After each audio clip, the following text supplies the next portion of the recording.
वैसे तो मैंने और भी इनको फकियां दी हैं कि ये हर अपने मुखालिफ को कहते हैं बादा ज़ालिका ज़नीन, कहते हैं ना, ए गुस्ताखे रसूल है, ए आउट ऑफ वेडलॉक पैदा हुआ है, ए वलदुल हराम है।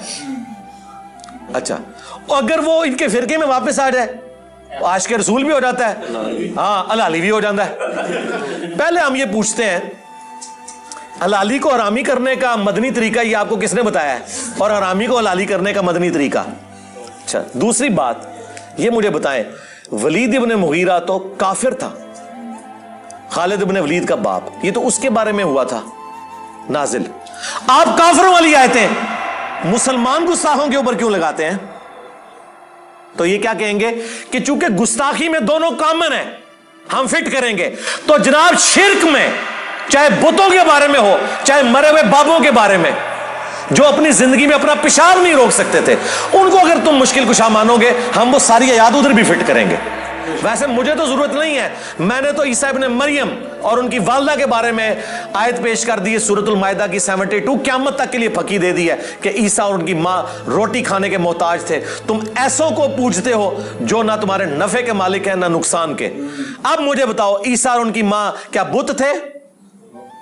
कौन सा बाबा है जिसका मर्तबा सैयदा मरियम से बढ़कर हो? कौन सा तुम्हारा बाबा है जिसका मर्तबा ईसा इब्न मरियम से बढ़ के उलुल अज़म पैगंबर? अल्लाह ने फरमाया इन दोनों को क्रिश्चियंस इनकी इबादत कर रहे हो जो कि ना तुम्हारे नफे के मालिक ना नुकसान के। अच्छा, ये भागते थे, वो कहते थे जी हम बाबों की इबादत तो नहीं करते।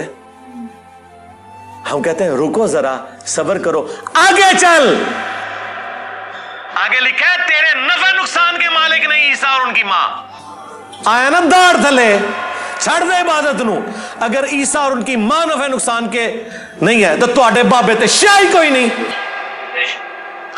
ईसा के जैसा है ही कोई नहीं, तेरा बाबा ते शाही कोई नहीं, हाँ मरियम के जैसा है ही कोई नहीं, तेरी राबिया बसरी ते शाही कोई नहीं। आया ये तो मैं ऐसा जिदा हर शय फिट करो, अली के जैसा है ही कोई नहीं, बरू मैया ते शाही कोई नहीं।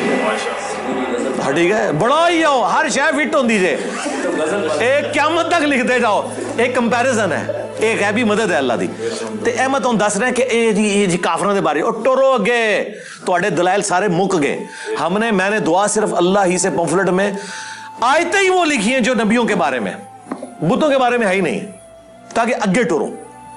लेकिन आज मैंने साबित कर दिया इस हदीस से भी, जंग जमल वाली और कुरान की आयात से भी, कि खुद ये सब कुछ करते हैं।